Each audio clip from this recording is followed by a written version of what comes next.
Hurmatli shopir akalar, bu kalit mashinani kaliti. Bu kalit bilan mashina yurgiziladi. Juda ko'p shopir akalarimiz bor. Bu kalit bilan aslida quloq kavlashadi.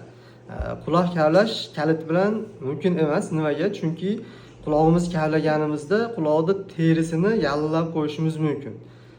Kavlashingiz hisobiga juda ko'p teri kasalliklari, ya'ni quloqni teri kasalliklariga chalinib qolishingiz mumkin. Masalan, nima bo'lishi mumkin? Qulog'ingiz doimiy ravishda qichishib yuradi, ya'ni gribok paydo bo'lishni boshlaydi. Eng yomoni bu kalit bilan kavlaganda quloqni nog'ora pardasini teshib qo'yishingiz mumkin. Natijada quloqingiz eshitmasligi mumkin, ya'ni parda teshilgan hisobiga eshitish tabiiy holatda pasayib ketadi. Hurmatli shopir akalarimiz, sizlardan iltimos, bu kalit bilan faqat mashinani yurgizaylik, quloq kavlash mumkin emas.